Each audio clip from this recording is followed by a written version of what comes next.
lesson how we handle money wisely para hindi tayo nawawalan, para hindi tayo nauubusan. Hindi yung ubos-ubos biyaya tayo. Marunong, tanong nga sa tabi mo, kapatid, marunong ka bang mag-ipon? Sabi nung katabi mo, Hebrews 13:5. Ang sabi ng Biblia, pakibasa po. Pakilakas po. Sabi ng Bible, ang Bible nagsabi niyan, huwag kayong magmukhang salapi. Okay, challenge ko sa inyo. Tingnan niyo yung katabi niyo habang sinasabi niyo to. Okay? Tingnan mo muna. Ano lang, icebreaker lang. Tingnan mo. Saka mo sabihin, 1, 2, 3. Hindi makatingin, Hindi makatingin sa'yo, no? Hindi makatingin. Bakit? Ano nakikita mong mukhang yan? Si Quezon ba yan? Si Ninoy? O yung agila sa puting bato? Di ba? Ang Biblia nagsabi, hindi ako. Huwag kayong magmukhang salapi. Amen? Masiyahan na kayo sa anumang nasa inyo. Ito ang pangako ng Diyos. Sapagkat sinabi ng Diyos,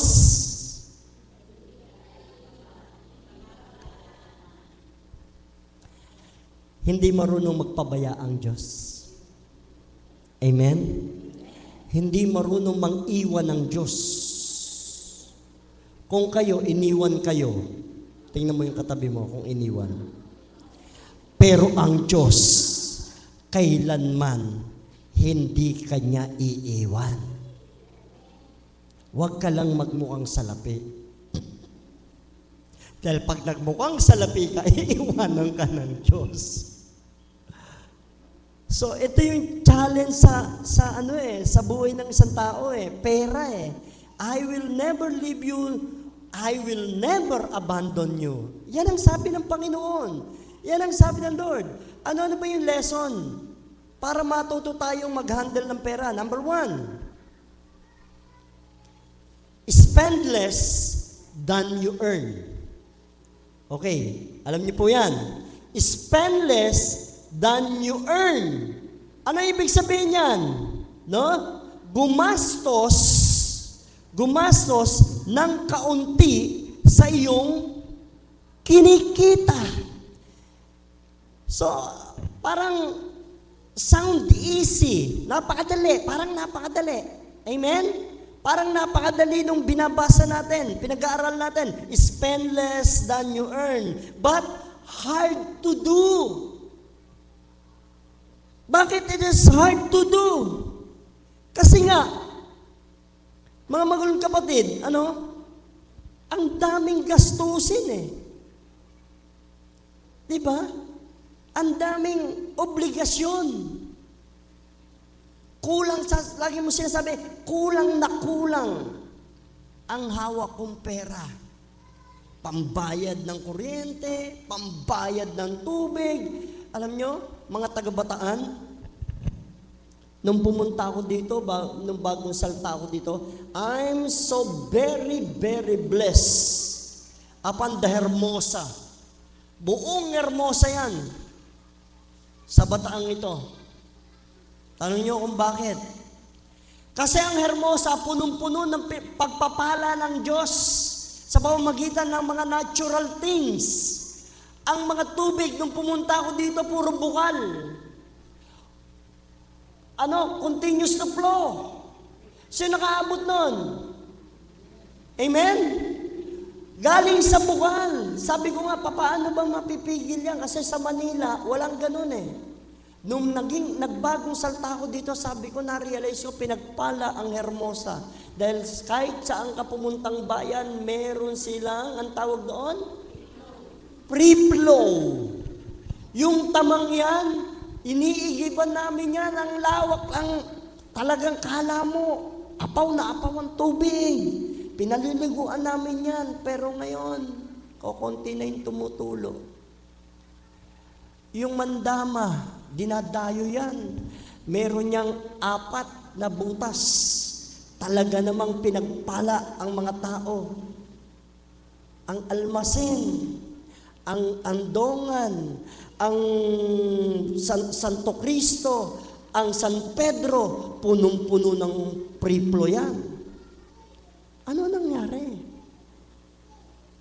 Ano ang nangyari, Hermosa?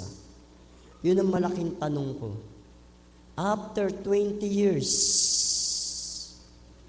nawala na yung mga priplo. Nagbabayad na tayo ngayon. Amen? Isa na lang natitira. Pero nagbabayad ka pa rin, siyempre. Ang pandatong, may kaisa-isang priplo doon. Ewan ko kung buhay pa yon. Pero ngayon, nagbabayad na rin tayo dahil meron ng mga jetmatic. Ano nangyari? Sino may kasalanan? Ang gobyerno ba? O ang tao rin? Mga tao rin. Mga mamamayan. Pinayagan natin eh. Amen? Pero kung magkakaisang mamamayan, less tayo sa sa bayarin eh. Hindi nagbabayad ang mga tao noon. Pinagpala ang Hermosa.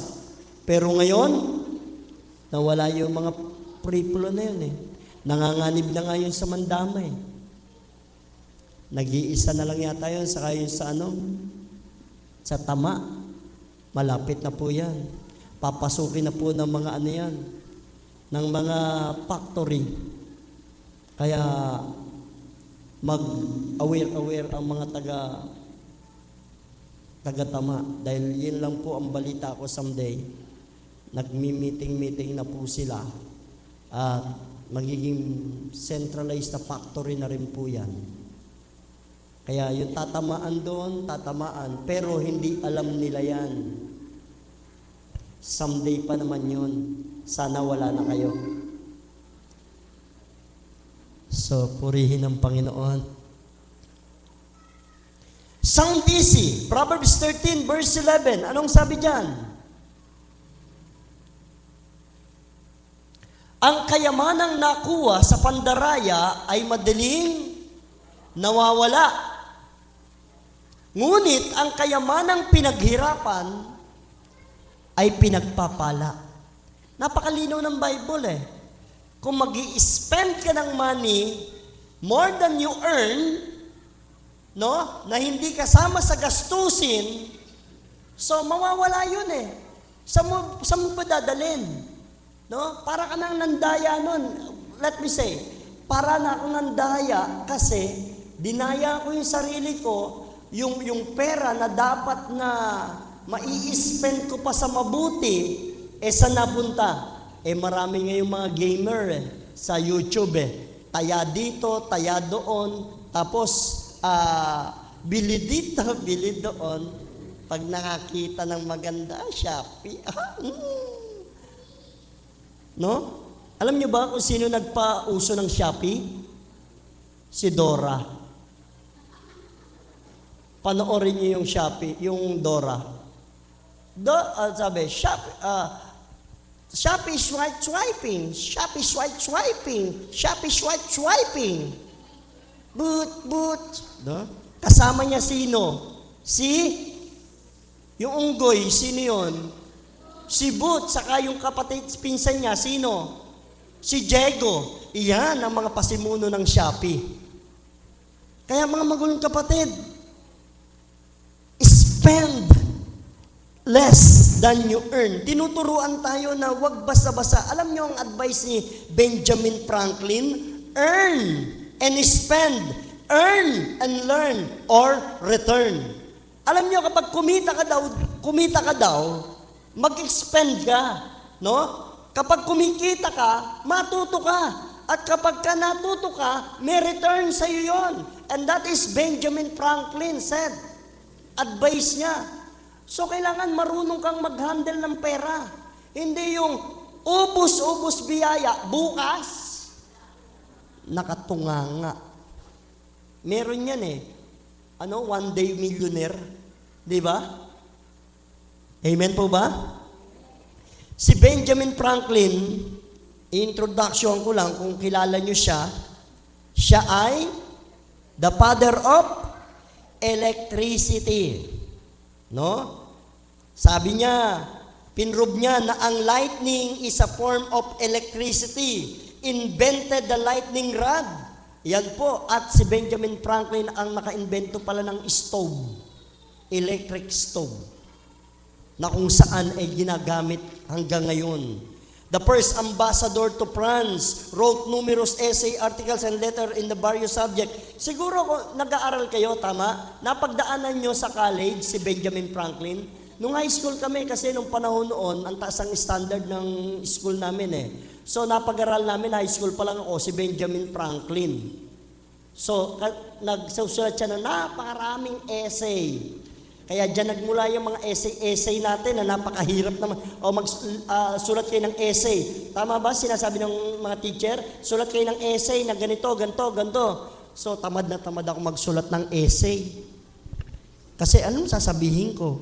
'Di ba? Na ang bayan, okay, kung ako pasusulatin ng teacher ko ngayon na essay, ang bayan ng Pandatong ay mayaman. 'Di ba? Bakit? Kasi noon hindi sila nagbabayad ng tubig. Ngayon nagbabayad na. Ibig sabihin maraming pera ang Pandatong. Maraming pera ang Hermosa. Yan ang essay. Essay wa essay. Anyway, no? Gumastos ng tama at hindi sobra-sobra. Number 2, handle the money wise. Anong sabi dyan? Pakibasa. Ano po? Sa Tagalog, maging matalino sa paghiram o sa pag-utang. Hindi natin maiiwasan ang utang. Wala akong pakialam sa inyo kung gaano karami utang nyo. Dahil ang utang ay hindi kayang iwasan. Tama ba? Kahit ano pang ituro ko sa inyo, ituro ng Biblia, uutang at uutang kayo eh. Ang taong nagigipit sa utang, kumakapit. May iba't ibang format ang utang. Card, Bambi. Ay! Ang puso ko tumitibok. Habang kayo po ay kumikita ng pera, hanggat maaari, iwasan nyo ang mangutang. Wala nang nakatingin sa akin. Sabi nila,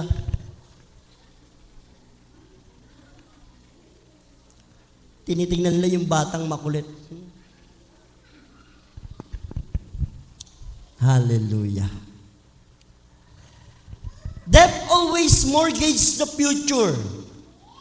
Ang sabi po rito mga magulang kapatid, no? Laging nakasanla ang iyong kinabukasan sa utang. Kinabukasan mo nakasanla kapag nangungutang ka. Tanong nyo kung bakit. Kasi hindi ka pa sumasahod, naubos mo na yung pera na sasahodin mo. Amen? Tama ba? May natututunan? Totoo bang nangyayari? 4,950 ang utang mo. Ang sahod mo, 5,000. Kaya sabi nga, para tayong unggoy, nagkakape na lang.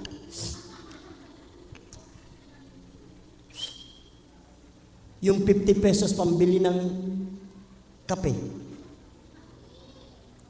Ini-enjoy na lang natin sa kape. Kasi pagdating ng pera sa atin, wala na eh. Amen? Hindi tayo nagiging wise. Ngayon, ang tanong ko mga magulang kapatid, saan natin dinadala yung perang Inutang natin. Pakitanong nga sa katabi mo, kapatid, sabi mo, saan mo ba dinala yon? Nahihiya yan. Mahihiyayang sumagot. Sasabihin niya sa'yo, kung malakas ang loob, sa utang din. Totoo yun, di ba? So, mga magulang kapatid, Proverbs 22 verse 7, anong sabi niyan? Proverbs 22, ang mahihirap ay nasa ilalim ng kapangyarihan ng mayayaman. Ito ang kasunod. At ang nangungutang ay alipin ng nagpapautang. Kaya huwag kang magdemanda, huwag kang magalit. Doon sa naniningil sa'yo. Natural lang, boss mo siya, alipin ka niya, nangutang ka, nanghiram ka, ginamit mo yung pera niya, hindi mo pera. Tapos yung sisingiling ka niya, galit ka pa. O ano ngayon, wala kang babayad eh. Ano ba gusto mo?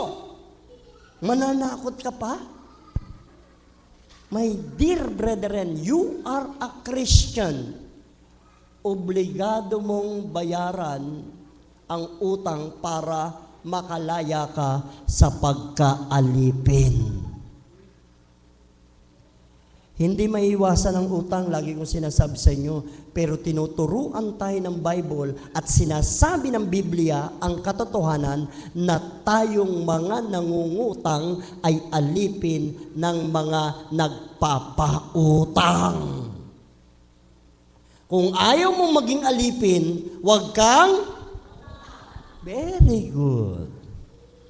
Very good. Ang dami mang pang-uuto. Pag nangungutang yan, dami pang-uuto. Dami mo ng kwento. Di ba? Uy, ano ba yung ano? Yung kapitbahay natin. Uy, yung kamakailan lang, nakita ko yun.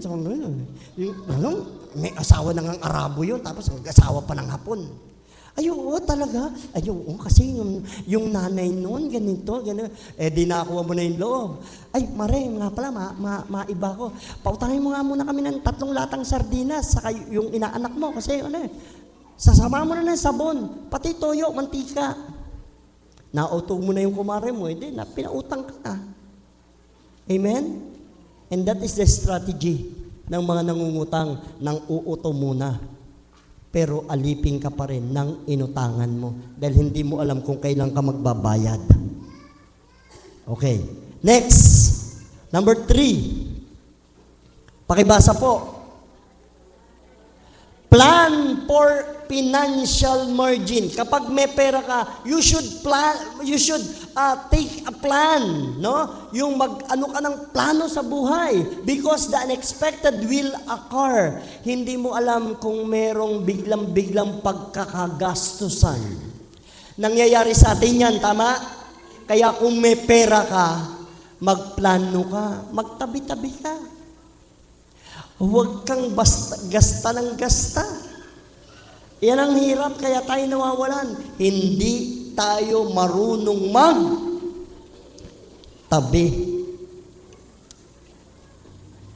Unexpected will occur. Sometimes we need an emergency plan.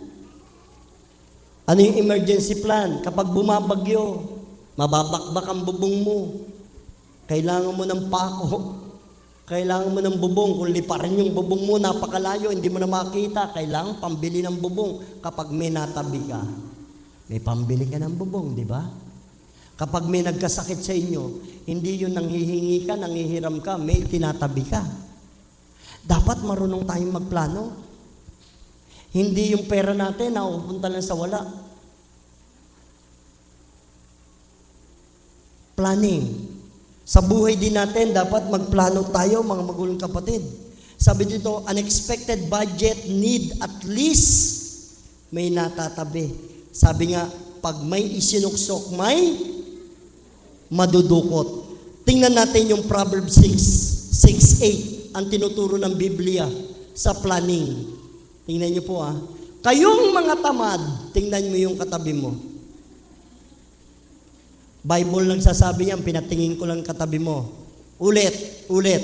Kayong mga tamad, post muna tayo dyan. Alam nyo, may inaano kong papakinggan nyo yan someday. Ipopost ko sa yung sa mga tamad, yung kanta, no? Taong tamad, gumising ka naman, bumangon ka sa iyong higaan. Malapit nang mabuo yun. Diba? Kayo ang tutugtog. Ang tugtog doon, chug, chug, chug, chug, chug, chug, chug, chug, chug. Yun. Parang diba? Okay, anyway. Tingnan niyo yung katabi niyo, ha? Kayong mga tamad, tingnan ninyo at pag-aralan ang pamumuhay ng langgam. Tutulain ko, upang matuto kayo sa kanila.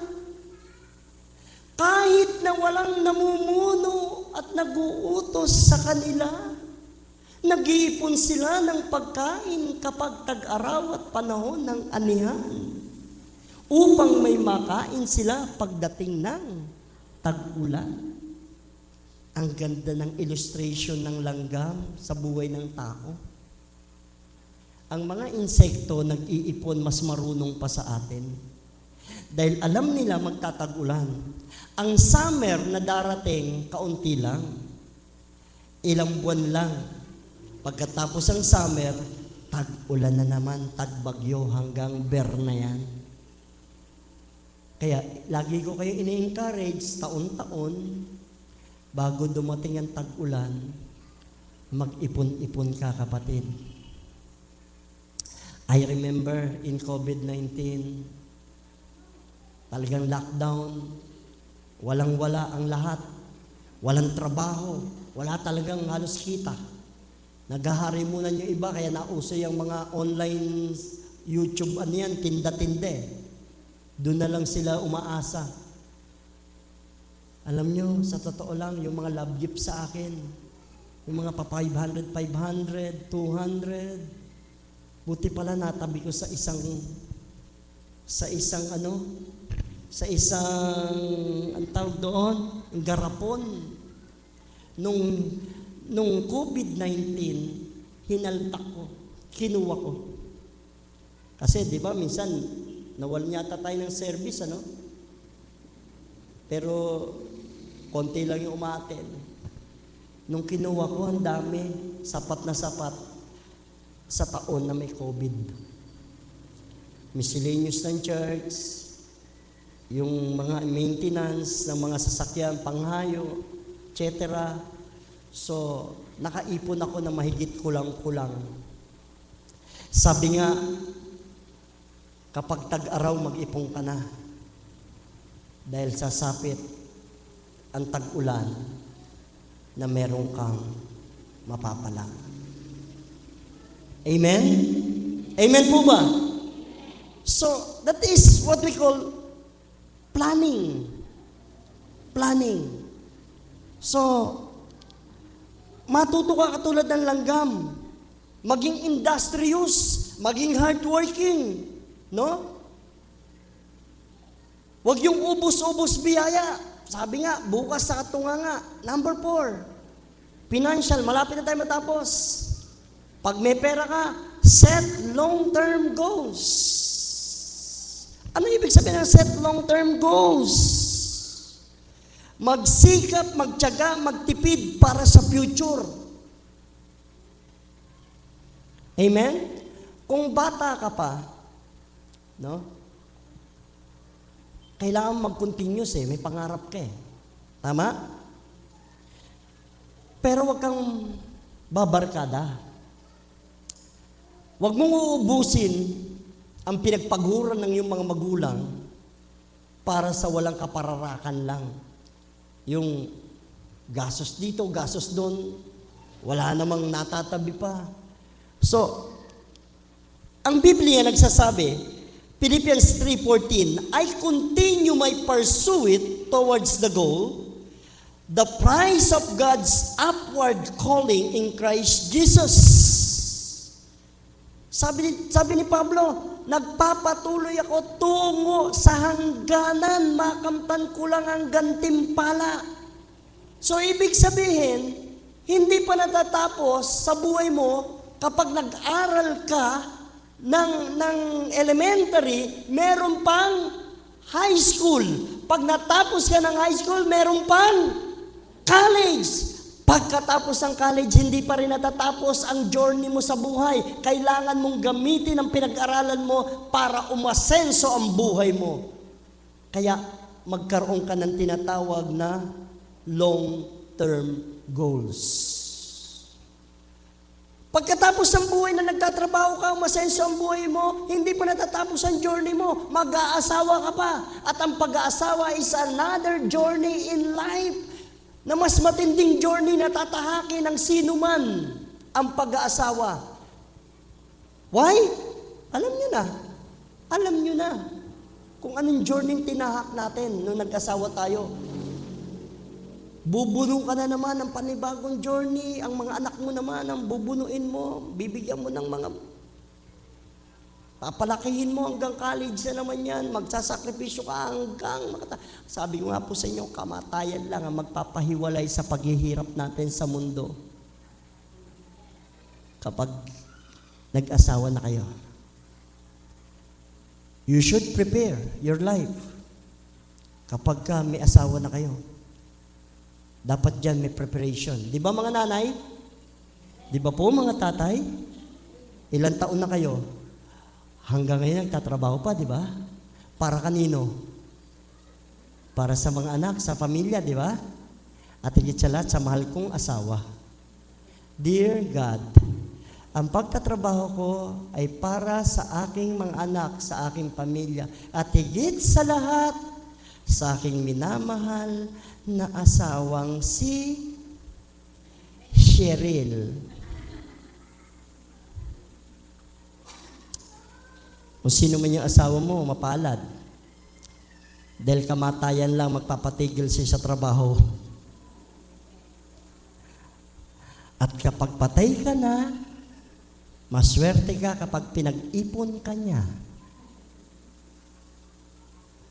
Pinaghanda ka ng memorial plan. Anyway, set a long-term goal. Bago ka mamatay, dapat may nakahanda ka na. Alam niyo si Dolphy? Buhay pa yon. Malakas pa. Bumili na ng ataol para sa kanya. Nandun lang sa bahay nila noon ang ataol. Pero mo, buhay pa, no? Pero nung namatay siya, yun ang ginamit niya. Kayo po, may lupa na ba? Tanong mo yung katabi mo, kapatid, may lupa ka na? Meron pong kamakailan may nag-aalok sa akin promo, 1,050 monthly. Huhulugan mo ang lupa mo. Lupa mong paglalagakan sa iyong kamatayan. Huhukayin ng 6 feet at doon ka mahihimlay. At least lupa mo yon, may titulo ka. Pero kung hindi mo kayang mag-cash, hulugan mo na lang para hindi mahirapan yung mga mahal mo sa buhay. Kasi mahirap ang biglaan. Amen! Mahirap ang biglaan, lalapit ka kay konsehal. Magkano yung biglaan?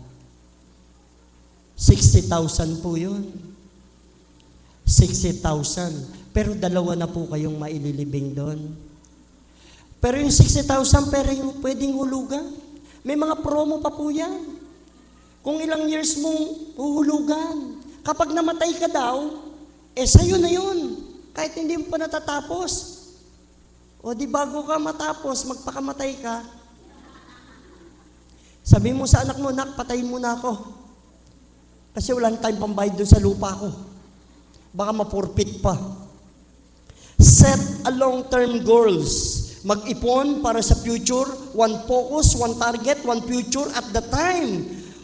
The future of your son and daughters, future between you and your husband and wives, future of yourself, Dahil hindi habang panahon kasama mo ang mahal mo sa buhay. Amen! Mag-ipon ka para sa kanila.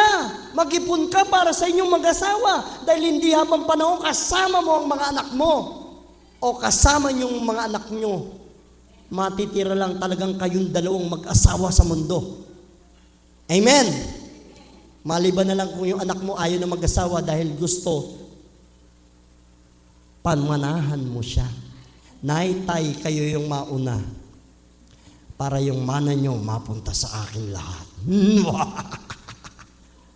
Diba? Hindi nyo alam yung anak nyo ang pumapatay sa inyo dahil sa konsumisyon. Amen? Mag-ipon kayo mga magulong kapatid. No? Mag-ipon kayo. Nasa na tayo? Last but not the least, kapag may hawak kang pera, ito ang dapat mong gawin. Give generously. Give generously because giving breaks the power of money.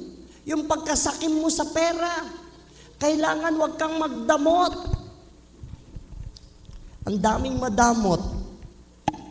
Nalulungkot ako. Kapag may pera na, ang damot-damot. Giving is a nice thing to do because Christ is the ultimate sacrificial giver. Alam nyo si Jesus Christ, yan ang numero unong generous.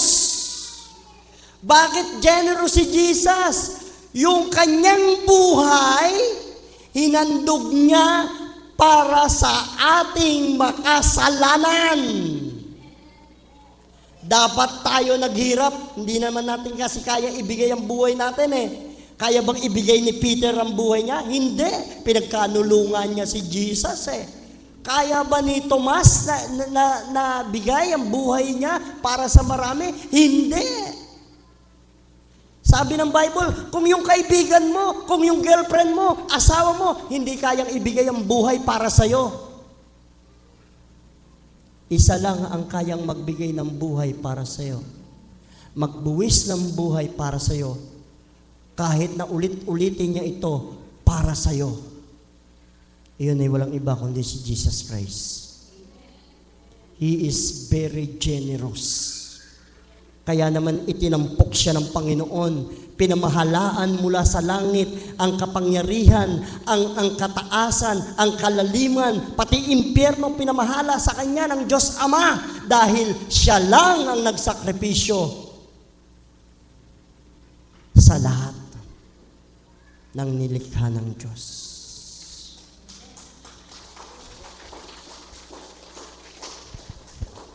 We are called to live in the same manner. Tinanggap mo si Jesus, maging generous ka. Hindi man buhay mo, dahil hindi mo kaya yan eh. Takot kang mamatay eh. Amen? Baka may isang kapatiran, Pastor, may isang kapatiran po na tulungan natin, naubusan po ng dugo. Naubusan ng dugo. No. Sino kukunin natin? Sino kukuha natin ng dugo dito? Tingnan mo yung katabi mo kung pwedeng kuha na ng dugo yan. Ito, mataba naman to eh. Hindi ako pwede. High blood ako. Ilan man dugo? Isang bag lang ba? Hindi, isang timba. Para lang mabuhay siya. Saka kukuha na isang timba. Meron po bang gustong mamatay na dito? Pastor, mabuhay lang yung anak ko, yung kapatid natin. Walang gagawa nun. Amen? Subukan mong kumuha ng dugo sa Panginoong Hesukristo. Bibigyan ka niya.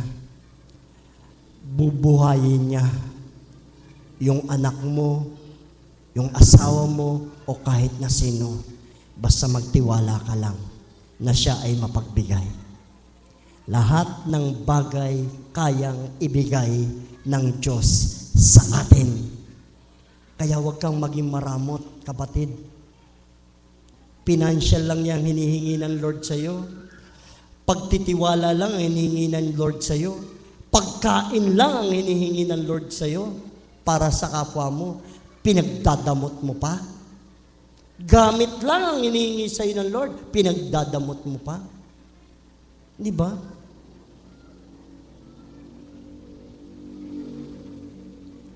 Kawikaan 11, 24, 25. Meron mo dyan? Kawikaan 11. Ano sabi? Ang taong, pakibasa po, taong,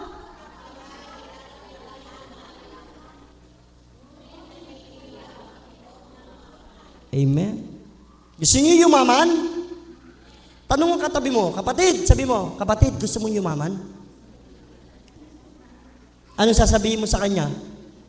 Maging mapagbigay ka.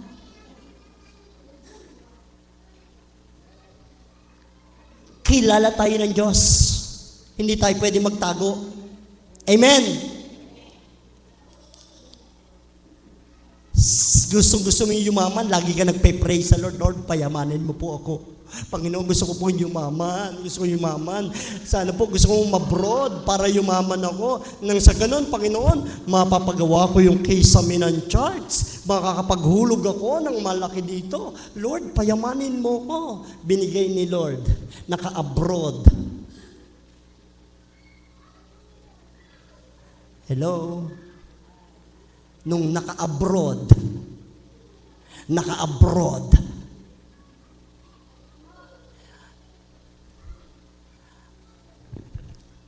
hindi maalala si pastor o ang church. Amen? Saka lang maaalala si pastor kapag lumilindol. Kapag may dilubyo, maaalala ang church. Naku, nakalimutan ko pala mag-church.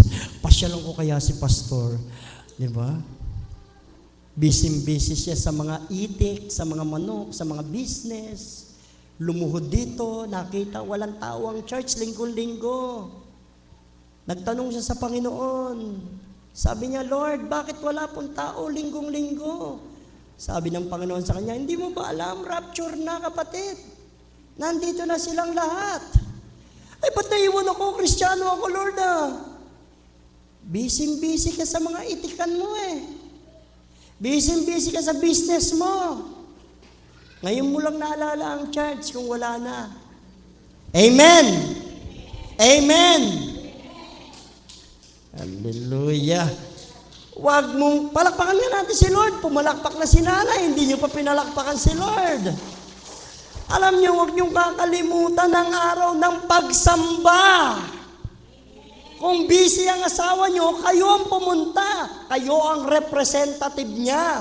Nagiging kalugod-lugod ang inyong asawa na hindi mananampalataya sa isang lalaki o babaeng mananampalataya. Ibig sabihin, saklit-saklit niyo siya. Kayo maging representative ng tahanan ninyo. Manindigan kayo na kapag araw ng pagsamba, sumamba kayo ng pagpalaing kayo. Amen? Hallelujah. Huwag niyong pilitin yung ayaw. Ang ayaw is ayaw. Kapag ayaw, maraming dahilan. Pag gusto, maraming paraan. Amen po ba? Pag nandyan si Dingdong Dantes, agad-agad. Wala rito sa church, nasa plaza, nasa Dingdong Dantes. Kapag nandyan si Kabaka, wala sa church, nandun nakapila sa Kabaka. Pag nandyan yung kakabayo, wala sa church, nandun sa kakabayo. Abangan nyo yung kakambing, karabit, kabagang, maraming lalabas. Kabagang, kagilagid. Kailong. Yung mga kailong, lahat ng matatangos ang ilong, pumunta rito. Lahat ng mga pango, pumunta rito. Bibigyan kayo, di ba? Ang daming lalabas, nakapila doon sa 5 kilong bigas. Pero si Lord, higit sa 5 kilo ibibigay niya higit sa isa kabang-kaba ng ibibigay niya. Kung gusto mong pagpalain ang iyong buhay, magtiwala kay Jesus, ibigin mong tunay, break it down. Amen? Marami kong gagawing kanta bago ako mamatay para maalala niyo ako. Ito, jingle ni Pastor to oh.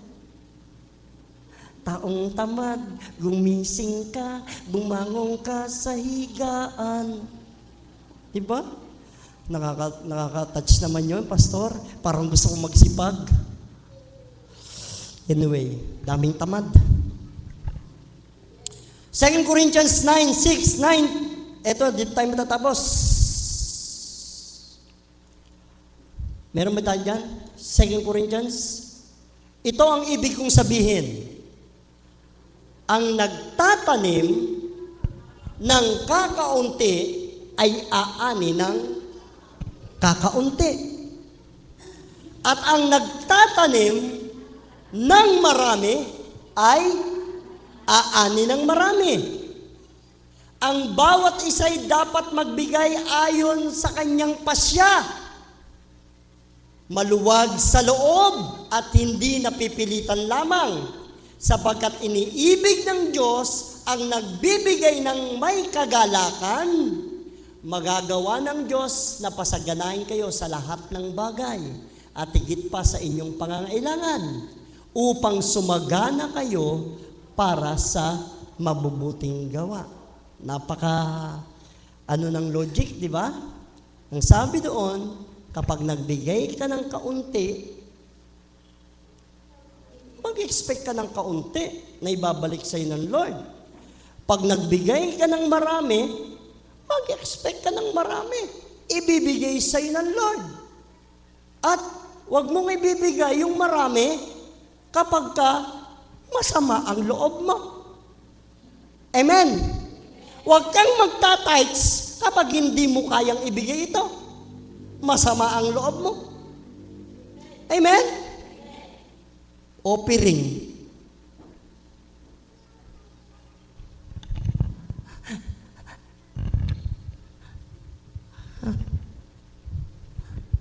Bigay ko kaya ito lahat? Ay, na? 200? Ay? Huh? Di ba? Kaysa naman, kukunin mo lahat ito, lalapit ka sa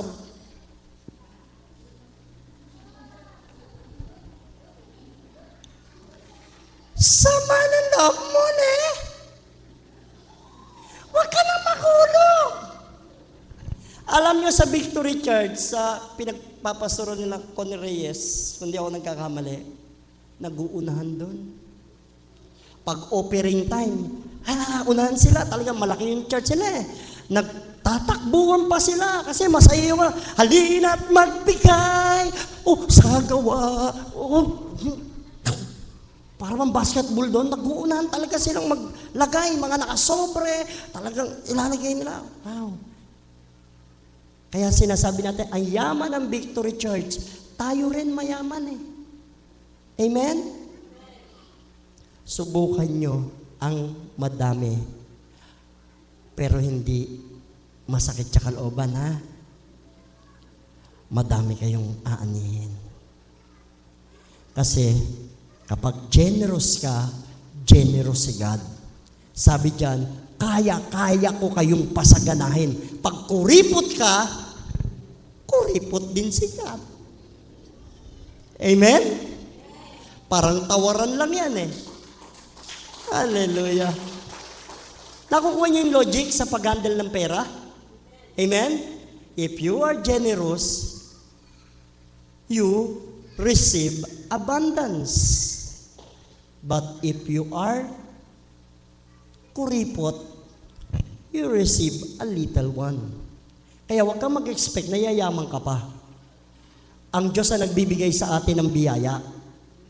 Whether you like it or not, ang Diyos ang nagbibigay sa iyo ng biyaya. Hindi nyo alam yan. Hindi natin alam lahat yan. Akala lang natin nagtatrabaho tayo, ganun-ganun, pero ang Diyos ang nagbibigay sa iyo niyan. hindi ang sino paman. Purihin ang Panginoon. Matuto tayong mag-handle ng financial.